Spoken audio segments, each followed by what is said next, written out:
assembled a very important group of people that have a lot of things to do today. And the day is young. Someone can take my seat. I'm going to stand. I know it's hard to focus because we haven't seen each other in 15 months. I know that's hard. But I promise. I'm just going to grab it. I promise if you bear with me, we will get you back to your conversations, which you have so missed for the past 15 months. So bear with me, because I run out of patience easily. So good afternoon, and this is a fabulous crowd, and I'm so excited to have you all here today and welcome you to our multifaceted program, because we know you're all busy. Building dedication, 135th annual meeting of the YWCA, 135 years.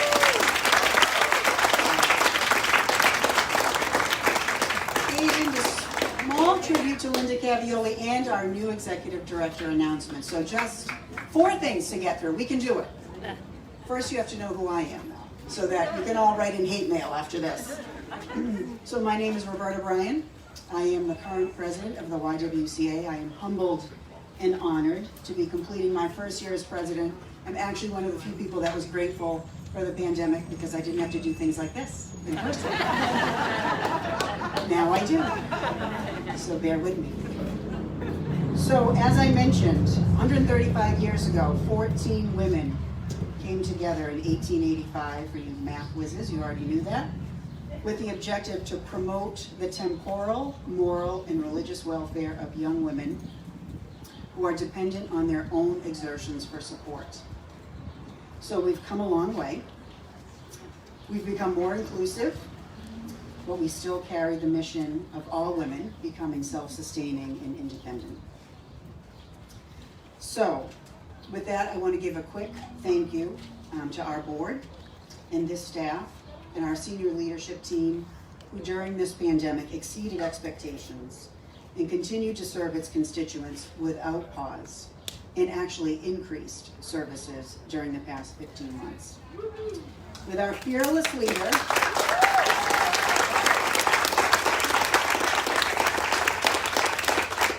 it's your time, not mine, you can applaud. With our fearless leader, Linda Cavaioli, a pandemic was something you worked around. It didn't keep you from being at every table we needed to be at.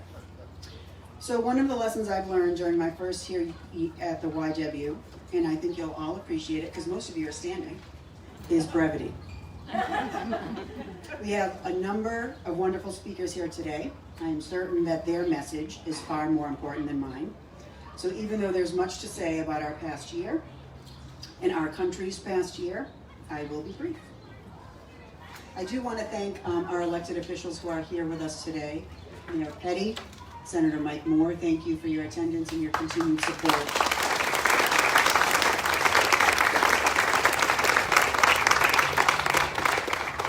I also want to thank our construction team that has led us on this journey with an in-place renovation through a pandemic with children since the beginning, January of 2020. Consigli Construction, all women-led construction management team.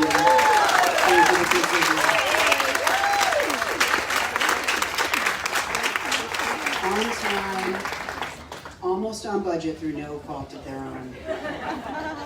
Fennick McCready Architects, who guided us through the design of this complicated project. And our owner's rep, Answer Advisors, who was there with us every step of the way, and I see Pam in the audience. I also want to thank our attorneys, Bowditch and Dewey, and I want to thank our tax credit advisors, Barbara Sokoloff and Associates. So a big round of applause.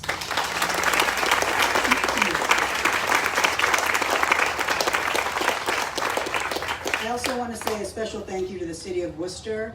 Under Ed Augustus's leadership, the small overages that we encountered as part of our in-place renovation of a very difficult building, the city stepped up, stretched, became very creative with their funding. In particular, the Economic Development Department the planning department, and the housing and neighborhood department. We could not have finished this project without you, so thank you to the city.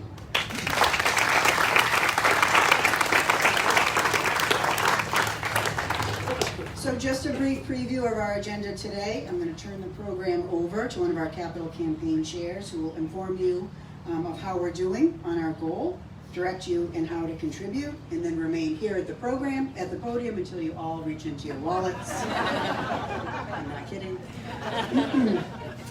Sue Mailman will be up next to talk about our capital campaign. We'll then hear from Linda herself.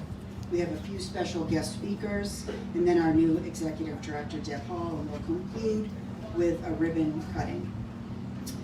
Before I turn the program over to Sue, I just want to say one thing. I have a rule, personally, that I don't cry outside.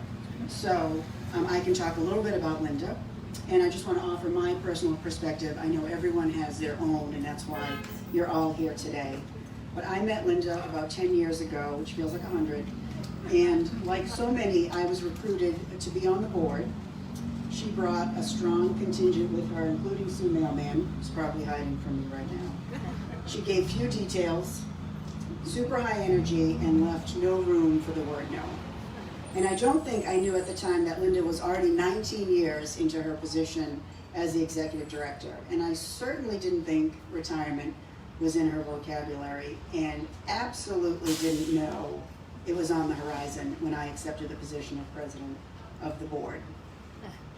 So on June 30th, Linda will retire, having dedicated 29 years to the YWCA.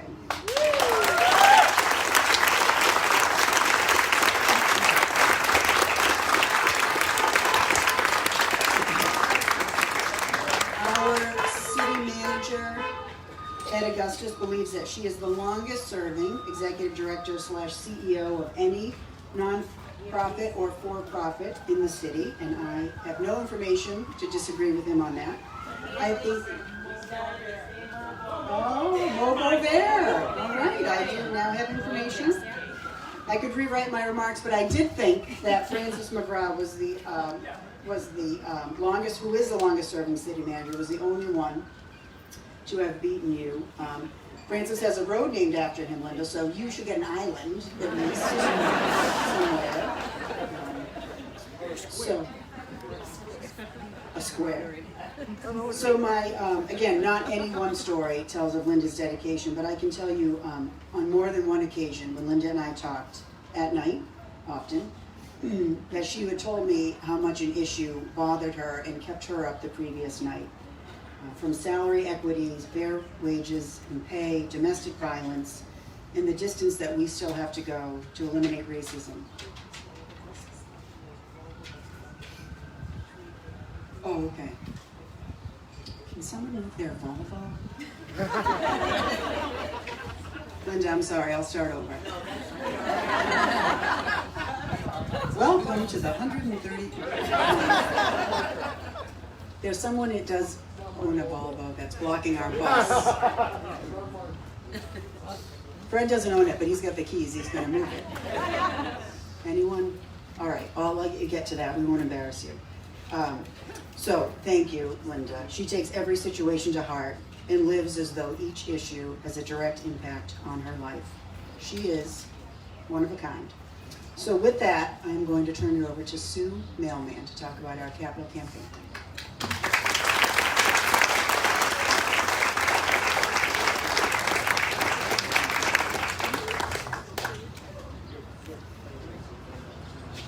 Hi, everybody. I can't resist this. Jody Starrick, where are you? So raise your hand, Jody. So Jody was the project exec on this Consigli project, all women. If you guys have not seen the Fast Company article about what got done here in Worcester, you must take a look. And this, as much as Linda's retirement makes me cry, this makes me cry too. So well done.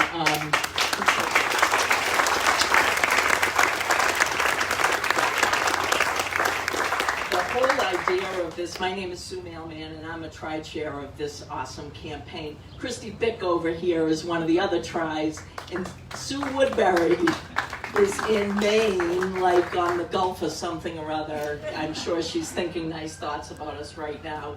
Every single person, and so many of you out there, have gotten us to this point. As all of you know, Linda's an amazing fundraiser, and it's a lot of fun to work with someone that people think so highly of, and it makes it easy to do the job, and it makes our heart in it, and this all-female-led, union-only. We're talking about economic empowerment, right? Do you know who's had the nerve to do a job? The board of the YWCA said, yes, we're going to do it, because it's the right thing to do. Special shout out to Fred Taylor and Dave Manasian, my friends from the Carpenters and all the building trades that took part in this project.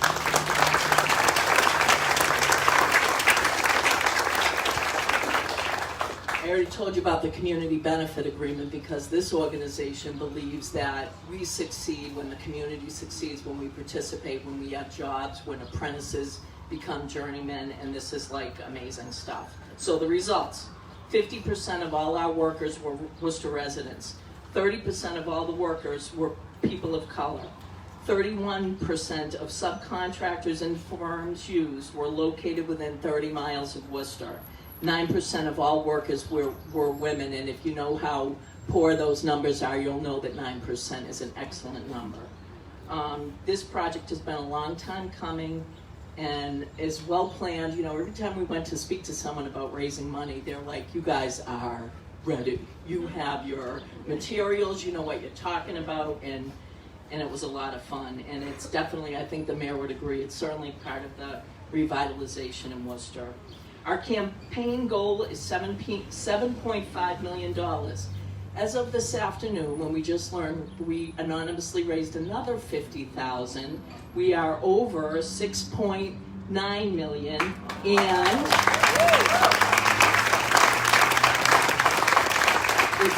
if you add up our pending requests,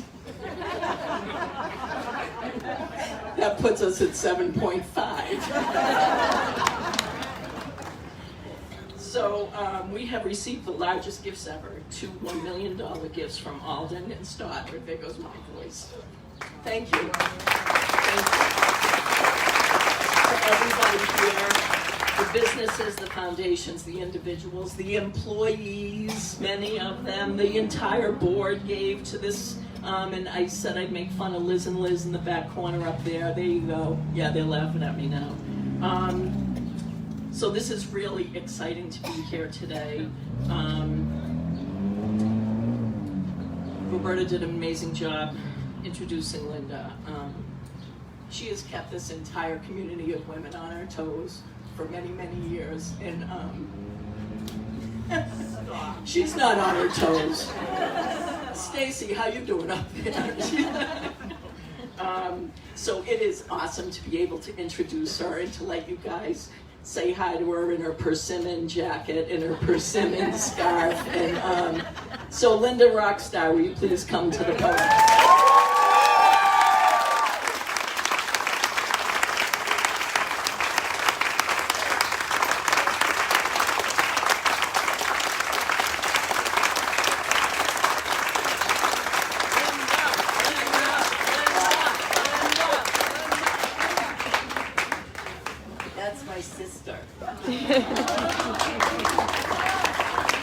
I told the photographer he has to do something because if you look in the book, every picture I'm in, I have messy hair. So you gotta do that photo something to make it go away. So thank you, Roberta, for taking half of my speech. Founded by 14 women with the objectives. In 1892, we opened the boarding house on Chatham Street. It was just being renovated now, and there's going to be YWCA pictures in the lobby, so that's pretty cool. Thank you, Robin, for making that connection. In 1960, Catherine Forbes Erskine raised $1,045,000 to move to Salem Square. Those lucky women were able to live over at Chatham Street unabashed by a construction project, and then move in to a brand new renovated building or a brand new built building. Unlike everything coming together in 2020. January 2nd, we started construction, even though we had our groundbreaking January 9th. We never do anything the way it's supposed to be. So January 2nd, we did the groundbreaking. Well, actually, the start of construction. Some of us weren't even out of the space that was being actually abated. If there's any inspectors here. And on December 23rd, right consigibly only 2 weeks, was it 2 weeks off the original schedule, we literally got our temporary occupancy permit. If you can believe that. And so, Roberta, thank you for saying all the list of people that I wanted to say. But the entire team of architects, engineers, construction consultants, lawyers, who are part of the $26 million payout, would you please raise your hands and let everybody know who was part of this project in this room?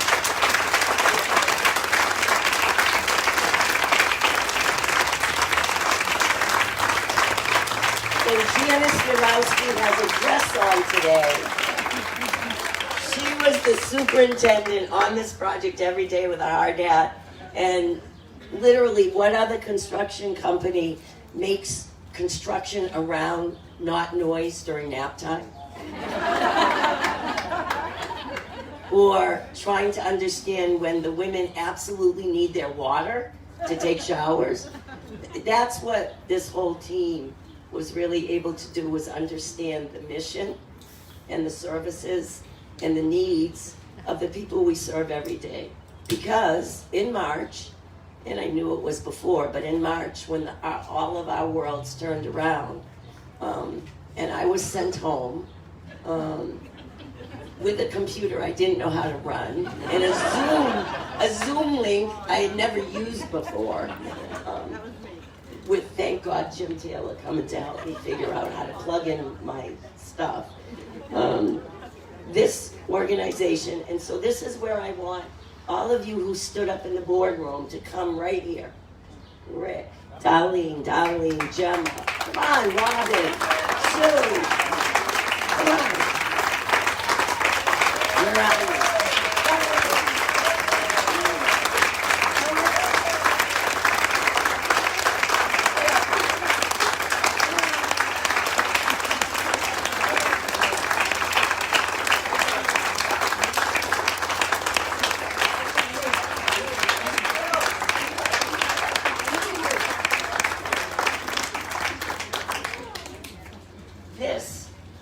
YWCA leadership team. Not me. Listen, they put me at my dining room table. These are the people. Well, it was supposedly because I'm old and I was at risk and I had John. So little did they know that starting in July, I snuck in every point I could, put my now laptop on any surface I could find. Did I not? But this is the team that never stopped childcare, never stopped serving, thank you, survivors of domestic violence, never stopped serving our girls, our women, our boys, our families. And if we couldn't figure out how to bring them in the building because the governor said you couldn't, they figured out how to exercise online or do whatever it took to bring our services. And while connecting with all those people, they were delivering food and masks and supplies. So this is the group.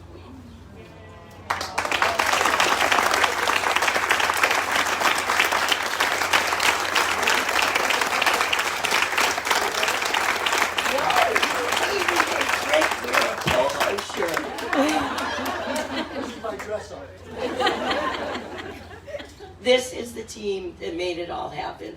And when there was a problem put on the table at Worcester Together, Tim, without permission, really never having to ask forgiveness, either Debbie or Robin or Moritz or anybody knew they could say, sure, the YWCA was in, and then come, Linda, don't Don't forget, I sent a letter to the city manager and the mayor about the disparity in the virus. I said, doesn't matter.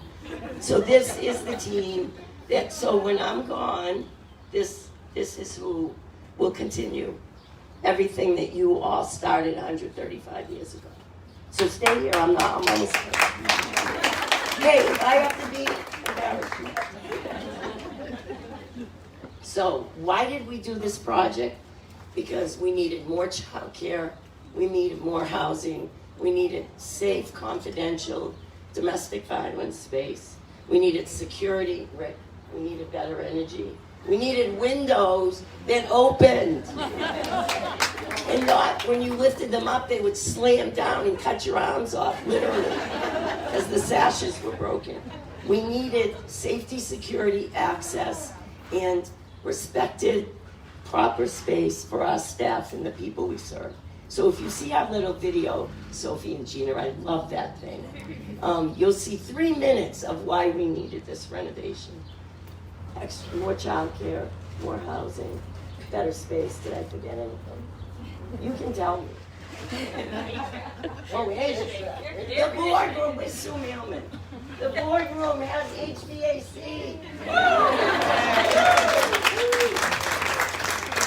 And in spite of that, we can look out our windows that are, right, Pam and all the historic buffs, perfectly aligned with the 1960 mullions. Is it mullions? Did I get it right? Mullions. Oh, I never can get that word. The mullions that mimic what the 1960 building looked like. And that was extra cost, and then they didn't come in until September. So, anyway, let me just say, you're sitting in what's going to be the newly revised parking lot. Good luck to you all to finish that project. And Roberta and the city and the library. I know all our friends at the library are here. 3 things that I want, well, the 3 things I wanted to accomplish or do with this group before I retired was to position the YWCA as a leader in race and gender justice and equity. And we're doing that. I can't say we did that. We're doing that. And it's everybody's work. I mean, that's our mission. If we're not doing that, then we're not doing anything. Finish the renovation project. It was in the strategic plan that was passed in 2015 that we had to finish this project. And with less than 10 things on the punch list, right? Yeah, all of you, Janice, Pam, that's it. And lead the agency. We figured out the source of those leaks. That I am really happy about. And to lead the agency with sound financial footing and leadership. And I don't know about you, but I never thought we would end 2020 fiscal year with a surplus. As little as $25,000, I'll take it. Because this community gave us more than $500,000 between the state and the city and all of the private donors, more than $500,000 of operating money during COVID, and then cutting expenses. You take $1 million in lost fees, plus the new money, plus the expenses, $25,000.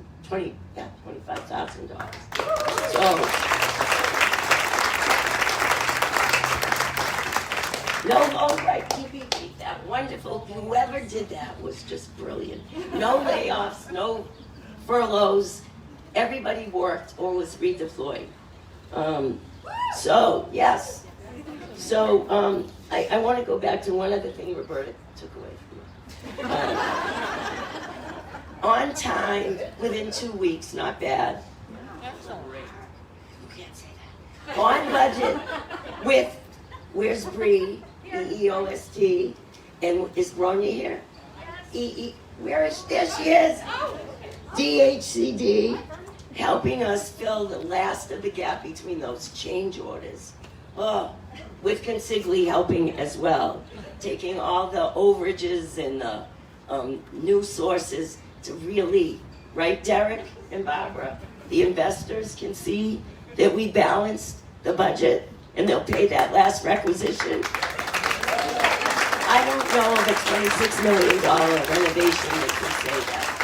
So, in keeping Jane and Chris there, you better help her and everybody unwind this thing. Because as long as it's legal, that's what we need to do. So, that's it. That's all I have to say. And one more week from today, and then on my 67th birthday, where they say you get your maximum Social Security, it took me 6 months to find out what that was going to be. I want to say thank you to everyone, and I mean from the first capital campaign you did, to every single person in this room, under these tents. We made the tent big enough to bring in everybody in. My first board chair, President Joyce Danielson. 3 years she stuck it out. And guess who told her she had to do it? Connie Turner. Connie Turner told Joyce she had to do it. Anyway, so I want to thank you for everything, and I see so many familiar faces and faces that have returned and faces that still remain, because once you're at the YW, you never leave it. So I got to be incorporated. And there's another special person here, Mr. Warner Fletcher, who, when we had our ideas, you can say what you want to say. When we had all our ideas together, right, Sue? And the board chair at the time, we went to the great advisor and said, can we do this? With all these funding sources? And you challenged us to do it. So we met your challenge with your help, Warner. Thank you.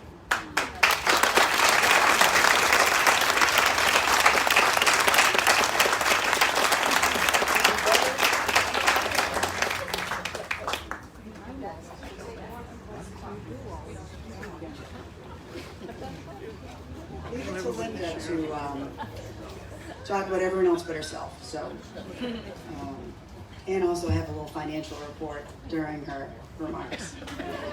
Thank you. With that, I want to introduce Senator Michael Moore, who has a proclamation for Linda and the YWCA.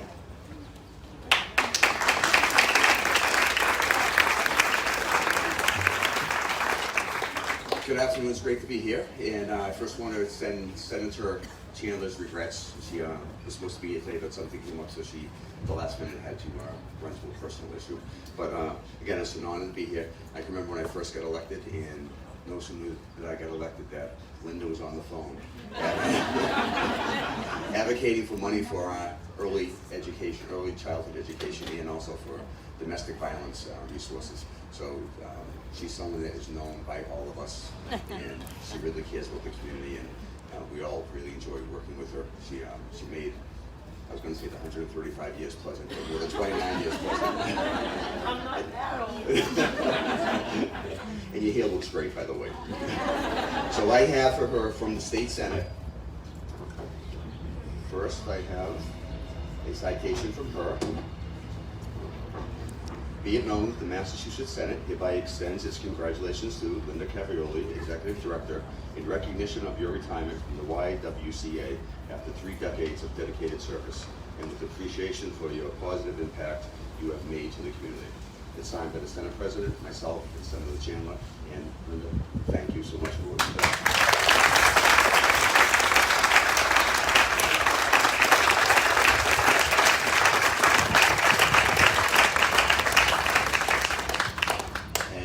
Linda, if you want to accept this, or Deborah wants to accept this, we have a citation for the YWCA. The ribbon cutting, in recognition of the ribbon cutting ceremony celebrating the unveiling of the $24 million renovation, which provides space to expand and continue your mission. And again, it's signed by the Senate President and myself.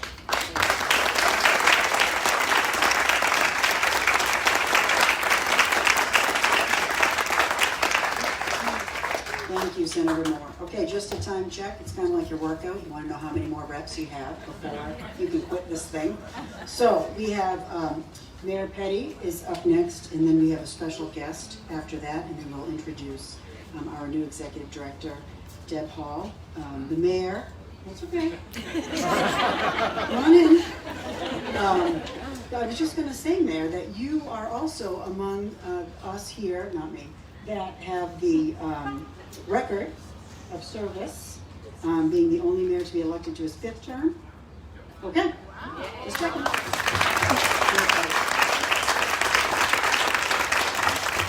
Thank you, Roberto, and I can guarantee you I won't break Linda's record here for 29 years. But it's a pleasure to be here today. It's good to see everybody in person.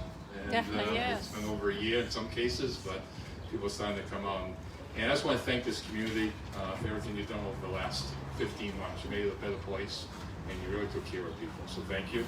And on behalf of Worcester and Linda, I'm here to talk about you, but I've known you for over 20 years now. You're not very shy when you used to call me. But I just want to say thank you. You made Worcester a better place in the community, fighting racism, domestic violence issue, transitioning housing. You've done it all. And in this capital campaign project, I just want to thank everybody who's involved that to Warner and everyone, all the foundations, all the unions, and the community benefit agreement was one of the best the city put forward. So thank you again. But Linda, on behalf of the people of Worcester, I just do want to thank you. And let's have something I want to read here for everything you contributed here to the city. Over the course of your life and for over almost 30 years with the YWCA, you have lived it in the highest tradition of your organization. You have been a constant understanding presence in the civic life of the city of Worcester. You have opened the arms of your organization and those in need. Everyone knows that they have a place here. In recognition of your years of dedication to the people of Worcester, your service to our city's most forgotten people, and your empathy for those most in need, it is only right and fitting that you receive our city's highest honor. By any measure, you are a true daughter of Worcester. Congratulations on your well-deserved retirement, and wish you all the best in years to come. It's my distinct pleasure to present you the key to the city of Worcester in recognition of your lifetime service at the YWCA.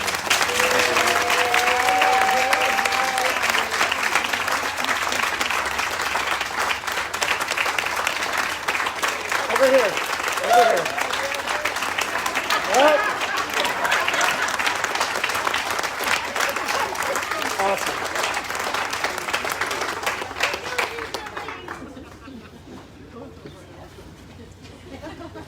Okay, so before we turn our program over to our new executive director, I want to take a moment about to presentation of gifts to Linda Cavaioli from the board and from the YWCA committees. One gift I won't share, but I'll just share the story of is a pair of earrings helped by Stacy Lester. Thank you for your guidance and design, made by a Worcester Craft Center artist, Haley Angioni, and that handcrafted earrings to commemorate Linda's time at the YWCA. And the second gift is a poem from our very own Worcester youth poet laureate, Amina Mohammed. And Amina is here today to read the poem, no crying outside. And we have framed the poem, one for Linda's home and one for the YWCA lobby. So if you want to wait till the helicopter passes, we are in the city, but Amina Mohammed, please come on.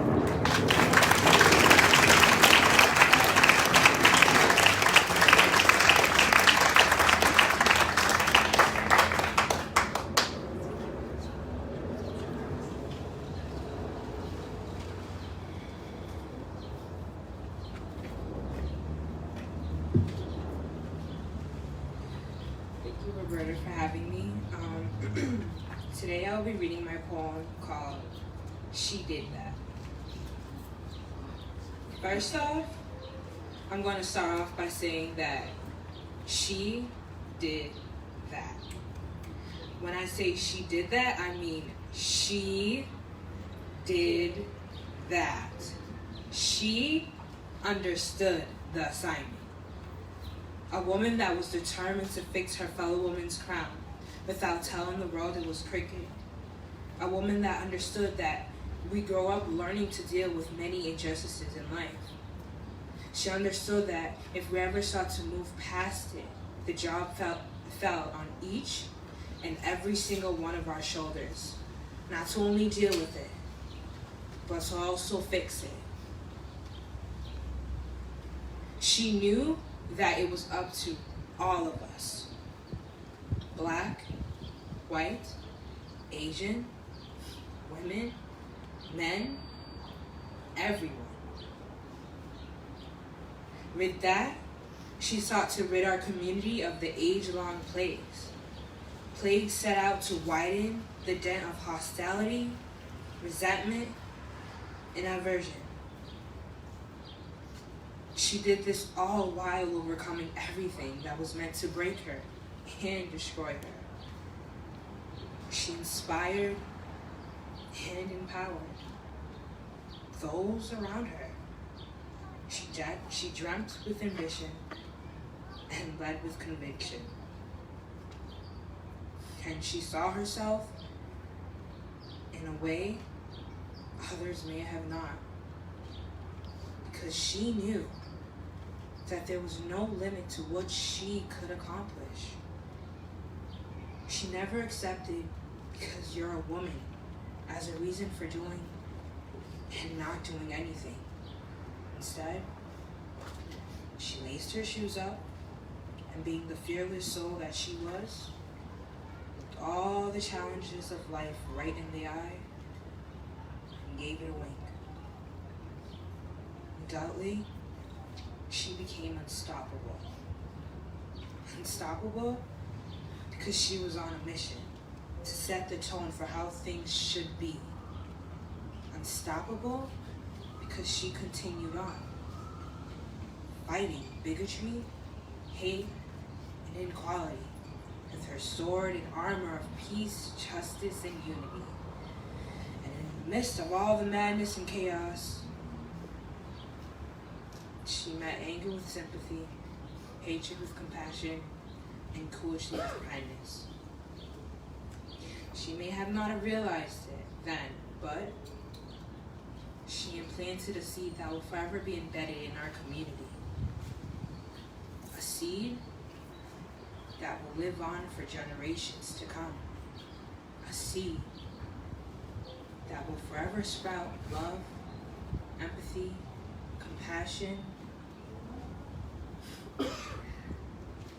Listen up. Linda Cavaioli did that, honey.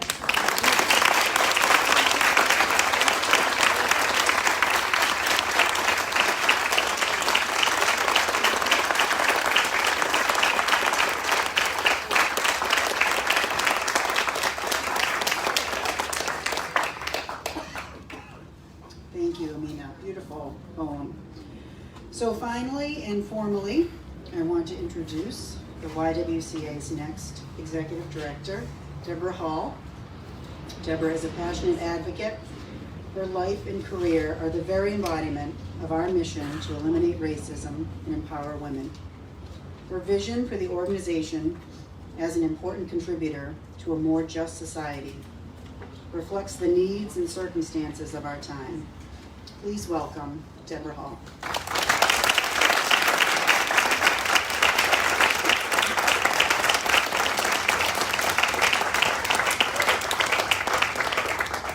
Like I'm a star or something. I am a star. Wonderful. I'm not as funny as Roberta, or even Linda. And in this moment, I feel the gravity of this position and becoming the next executive director of this position. And I don't want to be funny when I talk about Linda, who I think on her list of things to accomplish, one of those was to eliminate racism. And if she could have, she would have on herself. So people have asked, as we have been introduced, how are you going to fill her shoes? And Linda and I both agree, I'm not going to fill her shoes, but that's not the assignment, right? We want to fulfill the mission. And with her support, I'll forge my own path. I met Linda about 8 years ago. And I'm not going to be funny because it's not funny. It's not funny. And we met when we came together to partner around housing for survivors of domestic violence. And I was just struck by her feistiness, her dedication, and her passion. And eventually I became a member of the board, as everyone does who meets Linda. And I said, okay, Linda, I'm going to do something. What do you want me to do? And the next thing I knew, a friend of mine called and said, oh, you were nominated to be on the board of directors. So then I served as a board member. This last year, we have all dealt with the trauma of a pandemic, something none of us ever thought we would experience in our lifetime. We also saw the killing of George Floyd, which was very visual, videotaped. And so during a pandemic, it was important enough for us to come out as a city, as people concerned about justice, and demonstrate. It was in that moment that I said I had to do much more. And eventually that led me to declare my candidacy for an at-large seat. That happened this year also. And when this position, as most of you, we were hoping and never thought Linda would retire. And this position became available. And the YWCA and the mission speaks to my passion. Eliminating racism, empowering women. 29 years, so many historics. And I understand my place in this history. In the 135 years of this organization existing, I will serve as the first woman of color to lead the organization.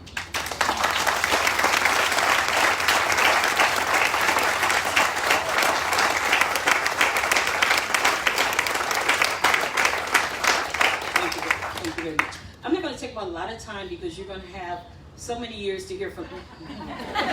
You'll hear from me. Seriously, you'll hear from me. So I know you all have heard from everyone. This really is about you, Linda, not about me. Thank you for opening the door. I plan on walking through and carrying the baton to justice.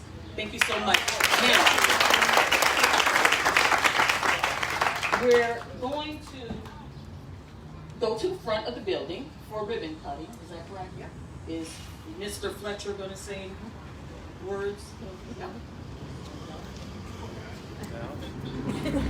I think they wanted you to say something. And then we'll go to the front of the building. For those of you who haven't seen our wonderful renovations, we also are offering tours, so I hope everyone has time. We'll have several people who can take them to Mr. Fletcher. Good to meet you. Let me help you.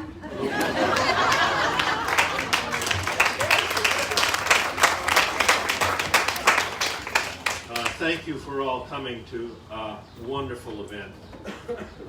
All of you who here are in this community, I hope feel the way I know I feel about the city's response and performance in the last year and a half, which has been, a very bad time in so many ways. But I feel the way the community has responded.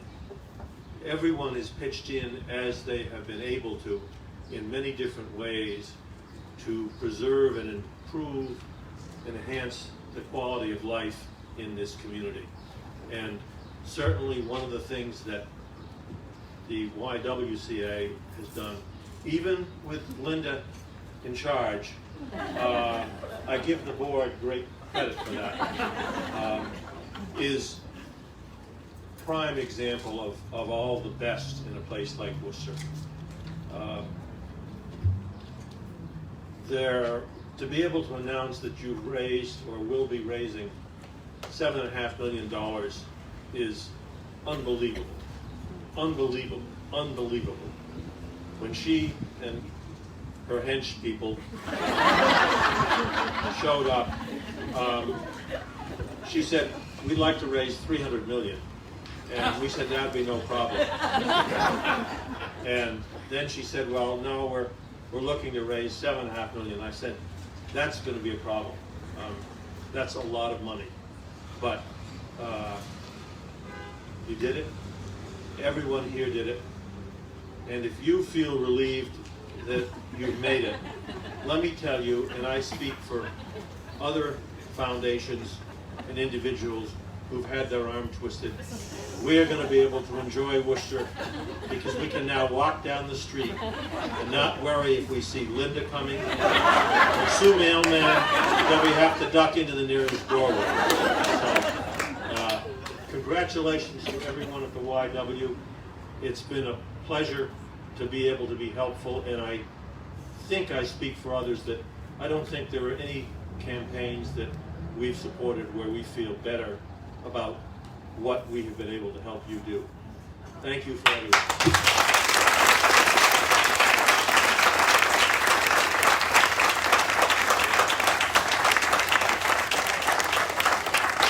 Thank you for coming. You don't need to hear from me again, but in case you forgot the directions, we're going to the front of the building. There'll be a brief ribbon cutting and then tours, but certainly feel free to mingle and say hello to everyone you've met, and thank you all for coming.